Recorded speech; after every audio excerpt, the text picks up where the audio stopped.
नमस्कार,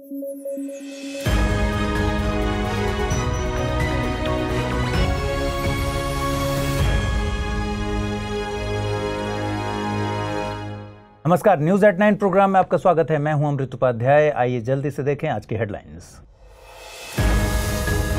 28 जुलाई को मना विश्व हेपेटाइटिस दिवस। वायरस से होता है रोग। SDG 3.3 में है हेपेटाइटिस उन्मूलन की बात।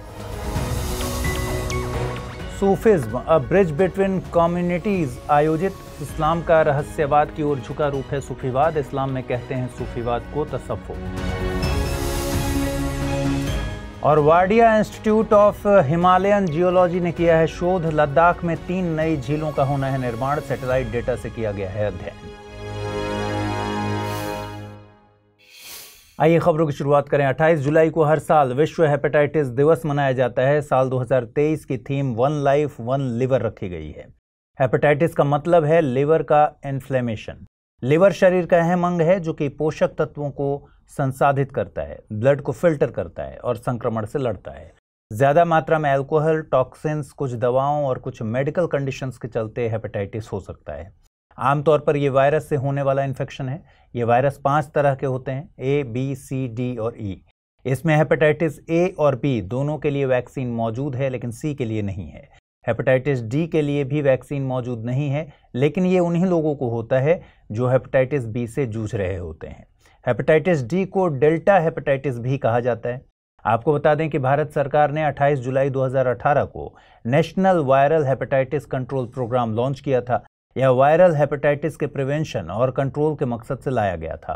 SDG 3.3 में वायरल हेपेटाइटिस को साल 2030 तक खत्म करने का लक्ष्य रखा गया है। जम्मू कश्मीर में national convention on Sufism bridge between communities आयोजित की गई। इस कॉन्फ्रेंस को J&K के लेफ्टिनेंट गवर्नर मनोज सिन्हा ने संबोधित किया। उन्होंने जम्मू कश्मीर की परंपराओं पर सूफीवाद के प्रभाव को अहम बताया। उन्होंने माना कि सूफीवाद जीवन की एक शैली है जो कि सांप्रदायिक सौहार्द, प्रेम और शांति के मूल्यों को बढ़ावा देने का काम करती है। दरअसल इस्लाम की आरंभिक शताब्दियों में खिलाफत के बढ़ते विषय के विरुद्ध कुछ लोगों का झुकाव रहस्यवाद और वैराग्य की तरफ हुआ। इन्हें सूफी कहा गया। इन लोगों ने रूढ़िवादी परिभाषाओं और धर्माचार्यों द्वारा की गई कुरान की बौद्धिक व्याख्या की आलोचना की। इन्होंने मुक्ति के लिए ईश्वर की भक्ति और उनके आदेशों के पालन पर बल दिया। सूफियों ने कुरान की व्याख्या अपने निजी अनुभवों के आधार पर की। 11वीं शताब्दी तक सूफीवाद एक पूर्ण विकसित आंदोलन बन गया, जिसका सूफी और कुरान से जुड़ा अपना साहित्य था। 12वीं शताब्दी तक सूफी सिलसिलों का गठन होने लगा। सिलसिला का शाब्दिक अर्थ है जंजीर, जो शेख और मुरीद के बीच निरंतर रिश्ते को बताती है। इस्लामिक ग्रंथों में सूफीवाद के लिए तसव्वुफ शब्द का इस्तेमाल किया गया है। कुछ विद्वानों के मुताबिक सूफी शब्द सूफ से निकला है, जिसका अर्थ होता है ऊन। सूफ से मतलब उस खुरदुरे ऊनी कपड़े से है जिसे सूफी लोग पहनते हैं। चलिए आगे बढ़ें, उससे पहले आप सबके लिए जरूरी सूचना। स्टडी IQ IAS हिंदी की टीम P2I यानी प्रीलिम्स टू इंटरव्यू बैच लेकर आई है और नए बैच की शुरुआत 22 जुलाई 2023 को शाम को 6 बजे से हो चुकी है। बैच हिंदी के अलावा इंग्लिश और इंग्लिश तीनों भाषाओं में एक ही समय पर शुरू किया गया है। बैच में एडमिशन लेने की लास्ट डेट 31 जुलाई 2023 है। कोर्स की सबसे बड़ी खासियत यह है कि प्रीलिम्स क्लियर करने वाले स्टूडेंट्स के लिए स्टडी IQ की तरफ से निःशुल्क आवासीय और सुविधा उपलब्ध कराई जाएगी। इस दौरान आपके मेंस की पूरी तैयारी भी कराई जाएगी। साथ ही इंटरव्यू में डैफ का 1-to-1 एनालिसिस होगा। इस कोर्स में डिस्काउंट हासिल करने के लिए आपको अमृत लाइव कोड यूज करना है। इस कोड के इस्तेमाल से आपको ये कोर्स केवल 29,999 रुपये में हासिल होगा। कोर्स के संबंध में ज्यादा जानकारी के लिए डिस्क्रिप्शन बॉक्स में दिए लिंक पर क्लिक कर लीजिए। भारत सरकार और ADB यानी एशियन डेवलपमेंट बैंक के बीच $200 मिलियन के लिए एक समझौता हुआ है। इस लोन का प्रयोग राजस्थान में शहरी सुविधाओं को बढ़ाने के मकसद से किया जाएगा। लोन को राजस्थान के सेकेंडरी टाउन्स में जल आपूर्ति और स्वच्छता के लिए खर्च किया जाएगा। साथ ही राजस्थान के विनिर्माण उद्योगों के लिए जल आपूर्ति सुनिश्चित करने के लिए पब्लिक प्राइवेट पार्टनरशिप में एक स्पेशल पर्पस व्हीकल का भी गठन किया जाएगा। ADB की स्थापना एशिया प्रशांत क्षेत्र में आर्थिक विकास तथा सहयोग में तेजी लाने के लिए एक वित्तीय संस्थान के रूप में की गई थी। यह अपने सदस्यों एवं सहयोगियों को ऋण, तकनीकी सहायता, अनुदान और इक्विटी निवेश के जरिए आर्थिक एवं सामाजिक विकास को बढ़ावा देता है। ADB में वर्तमान में 68 सदस्य देश शामिल हैं। इनमें से 49 एशिया प्रशांत क्षेत्र से और 19 दुनिया के अन्य क्षेत्रों से हैं। इसका मुख्यालय फिलीपींस की मंडलियोंग सिटी में स्थित है। एडीबी का गठन 1966 में हुआ था। भारत एडीबी का सदस्य साल 1966 से ही है। भारत एडीबी का एक अहम भागीदार है। ADB Asian development outlook report भी जारी करती है। लद्दाख के पारकाचिक ग्लेशियर में 3 नई झीलें बनने की संभावना बन रही है। पारकाचिक ग्लेशियर लद्दाख हिमालय के सुरु नदी घाटी क्षेत्र में स्थित है। ये झीलें सब ग्लेशियल ओवर डीपनिंग की वजह से बन सकती हैं। सब ग्लेशियल ओवर डीपनिंग ग्लेशियर्स द्वारा अपर्दित किए गए बेसिन्स और वैलीज की विशेषता है।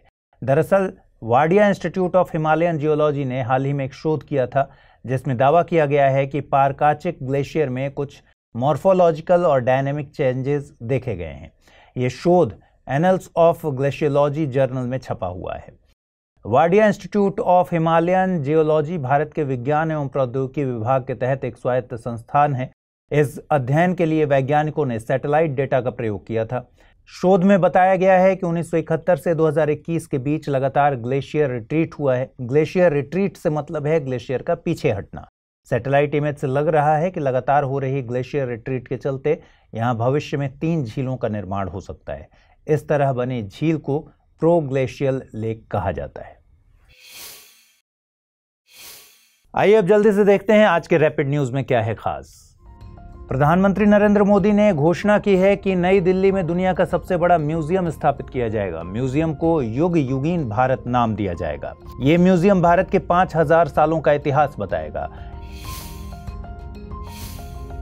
यूएसए ने आधिकारिक तौर पर यूनेस्को को ज्वाइन कर लिया है। इस मौके पर हुई फ्लैग होस्टिंग सेरेमनी में यूएसए की फर्स्ट लेडी जिल बाइडेन शामिल हुईं। साल 2017 में यूएसए ने इजराइल के साथ हो रहे भेदभाव के आरोपों के चलते यूनेस्को को छोड़ने की बात कही थी। साल 2018 में यूएसए ने यूनेस्को को आधिकारिक तौर पर छोड़ दिया था। प्रधानमंत्री नरेंद्र मोदी ने गुजरात में सेमिकॉन इंडिया का शुभारंभ किया। इस पहल का मकसद भारत में सेमीकंडक्टर के क्षेत्र में निवेश को बढ़ावा देना है, साथ ही इस क्षेत्र में हुई प्रोग्रेस को दिखाना है। आइए अब जल्दी से देखें आज के बुलेटिन पर आधारित क्या सवाल बन सकते हैं। पहला सवाल है, पारकाचिक ग्लेशियर निम्नलिखित में से किस राज्य या केंद्र शासित प्रदेश में स्थित है? लद्दाख, जम्मू कश्मीर, उत्तराखंड या फिर हिमाचल प्रदेश?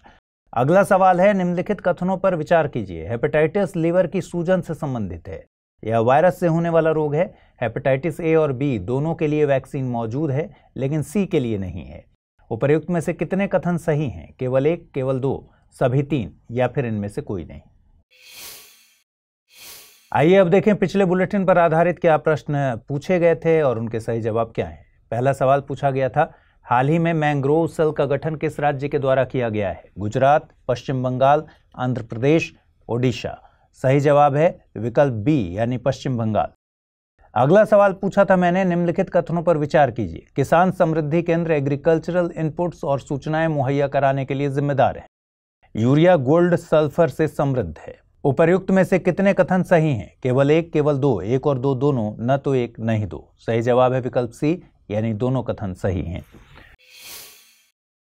तो आज के इस बुलेटिन में इतना ही रखते हैं। आज पूछे गए सवालों का जवाब जरूर कमेंट बॉक्स में दीजिएगा और अगर आप इस बुलेटिन की पीडीएफ हासिल करना चाहते हैं तो अमृत उपाध्याय 007 टेलीग्राम चैनल है, उस पर जाइए, इसकी पीडीएफ आपको मिलेगी। फिलहाल नमस्कार।